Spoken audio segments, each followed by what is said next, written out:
Oven cigarette वाला mission complete करने के लिए रेलवे स्टेशन के पास गया था। वहां उसे सन ऑफ एक्सचेंज के रिप्रेजेंटेटिव मिले। उसने जमनालाल बजाज की नंबर प्लेट दिखाकर बजाज की सारी असेट्स ले ली। साथ ही उसने उस आदमी से एक सिगरेट भी ले ली थी। सिगरेट को वॉलेट में डाल उसने कार स्टार्ट की और वहां से चला गया। रेलवे स्टेशन पर कॉर्नर वाले साइन बोर्ड के पास राहुल और कविश बजाज अभी तक सन ऑफ एक्सचेंज के रिप्रेजेंटेटिव का वेट कर रहे थे। कविश अब तक बुरी तरह से फ्रस्ट्रेट हो गया था। उसने राहुल से कहा, ब्रो, आप उस रिप्रेजेंटेटिव को कॉल कर पूछ क्यों नहीं लेते कि वो कहाँ अटका पड़ा है? राहुल ने उसे कहा, सन ऑफ एक्सचेंज बहुत ही सीक्रेट प्रोग्राम है। उनके किसी भी रिप्रेजेंटेटिव को मोबाइल साथ रखना अलाउड नहीं है। I can't talk to them now. Kavish ने फ्रस्ट्रेशन के साथ कहा, What the hell is this? मुझे अब बहुत जोर से भूख लग रही है। मैं कुछ खाने जा रहा हूँ, तुम आ रहे हो? राहुल ने उसे टोका, यहाँ मैं दादाजी की प्रॉपर्टी को लेके इतना टेंशन में हूँ और तुझे खाने की पड़ी है। चुपचाप बैठी। सन ऑफ एक्सचेंज के रिप्रेजेंटेटिव किसी भी वक्त यहाँ आ सकते हैं। कविश ने गुस्से से उसे देखा। फिर उसने सिगरेट जला ली और उसे अपने होठों से लगा के आंख बंद कर बैठ गया। उसी वक्त उसे राहुल की आवाज सुनाई दी, भाई साहब, आपके पास सिगरेट है क्या? हो तो मुझे एक दीजिए ना प्लीज। कविश ने एक्साइटेड हो अपनी आंखें खोली और कहा, तो वो लोग आ गए?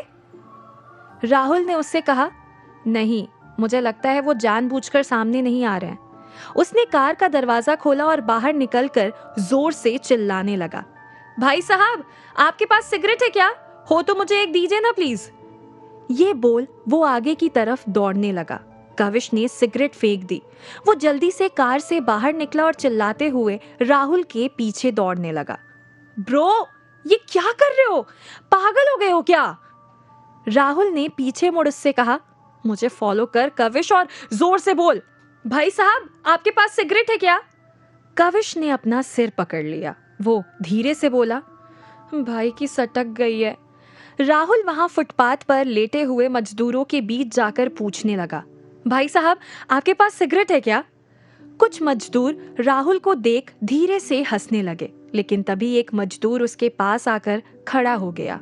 उसने राहुल से कहा, सिगरेट तो नहीं है, बीड़ी से काम चलेगा?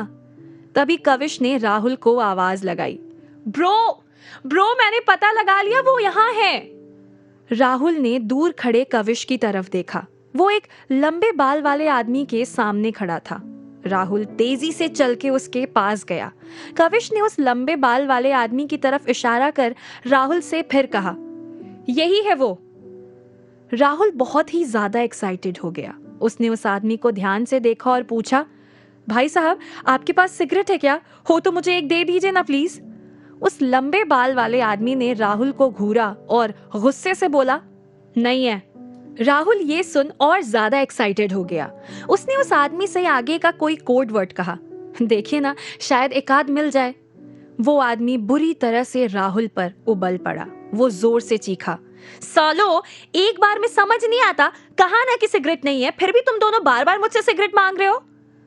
उसी वक्त वहां 2-4 और आदमी आकर खड़े हो गए। उसने उस लंबे बाल वाले आदमी से पूछा, क्या हो गया बीड़ू, इन सब लोगों पर क्यों बरस रहा है? उस आदमी ने फ्रस्ट्रेशन के साथ कहा, एक सिगरेट की भीख मांग रहे हैं साले। तभी गुंडे जैसे दिख रहे एक आदमी ने राहुल की कॉलर पकड़ ली। उसने उसे घूरा और गुस्से से चीखा, कौन सी सिगरेट चाहिए बे? हमें अफीम गांजा की हेराफेरी करने वाला समझ रखा है क्या? राहुल बुरी तरह से घबरा गया। वो घबराई हुई आवाज में बोला, नहीं, मैं तो बस वो कोड वर्ड बता रहा था। Code word? उस आदमी ने हैरानी से अपने साथियों की तरफ देखा और बोला, पकड़कर मारो इन दोनों को, ये लोग स्मगलर हैं। स्मगलर? कविश ये सुन घबरा गया और चिल्लाने लगा, वी आर नॉट स्मगलर। भीड़ में से एक आदमी जोर से चिल्लाया, मैंने देखा था, ये कोड वर्ड में उधर हम सभी से बात करने की कोशिश कर रहा था, मारो इन दोनों को। उन आदमियों ने बजाज ब्रदर्स को पकड़ा और मारना शुरू कर दिया।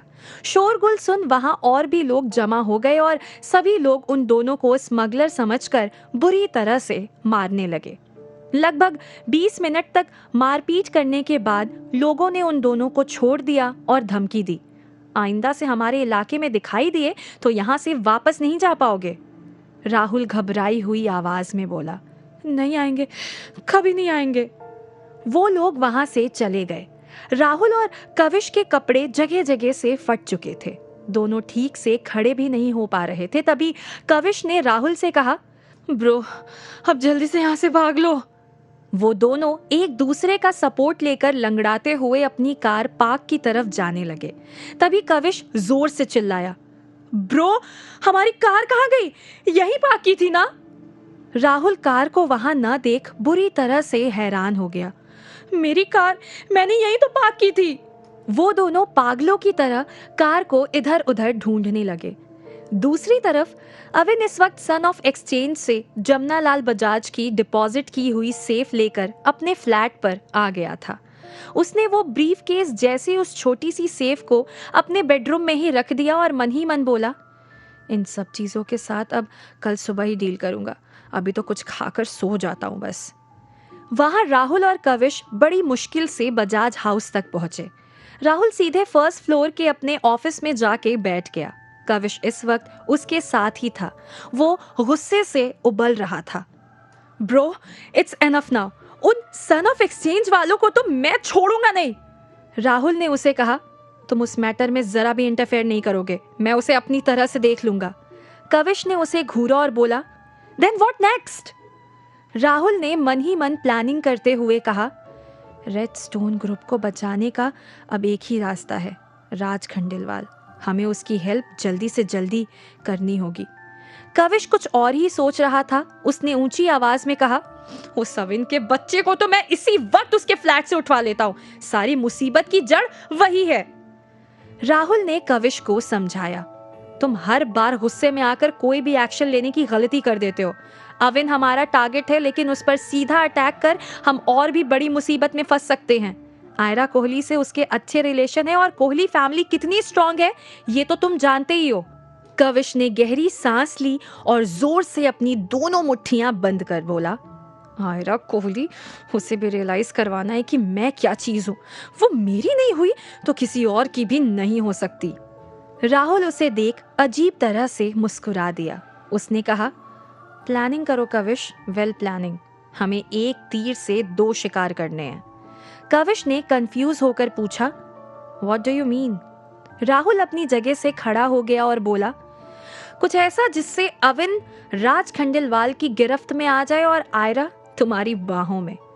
ये सुन कविश जोर से हंस दिया और बोला, यू आर ग्रेट ब्रो, मैं जल्दी कुछ करता हूं। राहुल ने कहा, जल्दी ही नहीं, अभी। मैं इसी वक्त मैनेजर को कॉल कर अविन की मां का पता लगाने को कहता हूं। उसने मैनेजर को कॉल लगाया। एक बार रिंग बज के पूरी हो गई, लेकिन उसके मैनेजर ने कॉल नहीं उठाया। उसने फिर से उसका नंबर डायल किया। इस बार उसके मैनेजर ने कॉल उठा लिया। वो धीरे से बोला, राहुल सर। राहुल ने उसे कहा, इट्स एन इमरजेंसी, क्या कर रहे हो? उसका मैनेजर परेशान हो बोला, सर रात के 2 बज रहे हैं, सो रहा था। राहुल ने कहा, ओके, मेरी बात ध्यान से सुनो। कल सुबह होते ही तुम अपने कुछ खास लोगों को लेकर स्टीफन स्कूल के टीचर अविन देसाई को क्लोजली मॉनिटर करना शुरू कर दोगे। दोपहर होने तक मुझे उसके बारे में A to Z इंफॉर्मेशन मिल जानी चाहिए। अंडरस्टूड? मैनेजर ने यौन करते हुए कहा, अंडरस्टूड सर, अब सो जाऊं। राहुल ने उसे बिना कोई जवाब दिए कॉल काट दिया। तभी कविश ने फ्रिज में से विस्की की बोतल निकाली और 2 ग्लास टेबल पर रख राहुल से बोला, ब्रो, पूरी बॉडी बुरी तरह से पेन कर रही है, चलो 4 पेग लगा लेते, दर्द थोड़ा कम हो जाएगा और नींद भी अच्छी आ जाएगी। राहुल उसके सामने की चेयर पर बैठ गया। कविश ने 2 पेग बनाए और जेब से सिगरेट निकाल उसे जलाने लगा। तभी राहुल जोर से चीखा, फेंक दे इसे, अब मैं सिगरेट को देखना भी नहीं चाहता। कविश ने उसे घूरा और हंसकर बोला, आप हर बात दिल से लगा लेते हो ब्रो, मेरी तरह बिंदास होके जियो तो लाइफ में कोई टेंशन ही नहीं होगी। राहुल ने विस्की का ग्लास हाथ में ले लिया। उसने कविश से कहा, आई कांट, मैं भी तेरी तरह हो गया तो हम भिखारी बन जाएंगे। कविश ने टॉन्ट मारा, तो अभी कौन से मिलियनेयर हैं? दादाजी की कृपा से इतनी प्रॉपर्टी होने के बाद भी साला पैसे के लिए उस अविन देसाई की मां को किडनैप करना पड़ रहा है। इस पर राहुल ने कहा, मैं सन ऑफ एक्सचेंज के हेडक्वार्टर फिर से कांटेक्ट करने की कोशिश करूंगा, लेकिन उन सब में बहुत टाइम जाएगा। वो लोग जल्दी से रिस्पॉन्ड नहीं करते। राहुल इतनी देर में 2 पेग लगा चुका था। वो जोर से हंसा और बोला, लगे रहो ब्रो, लगे रहो, मैं तुम्हारे साथ हूँ। कविश एक और पेग बनाने लगा तो राहुल ने उसे टोका, इट्स एनफ कविश। कविश की आंखें लाल हो चुकी थी। वो नशे की हालत में बोला, इट्स नॉट एनफ ब्रो, ये जितनी सिर में चढ़ेगी मैं उतनी अच्छी तरह से कुछ सोच पाऊंगा। राहुल उसे रोक नहीं पाया। उसने थोड़ी ही देर में विस्की की पूरी बोतल खाली कर दी और वहीं लुढ़क गया। राहुल ने भी इस वक्त इस हालत में घर जाना ठीक नहीं समझा। वो भी वहीं ऑफिस में सो गया। क्या होगा जब अगली सुबह कविश और राहुल की आंख खुलेगी?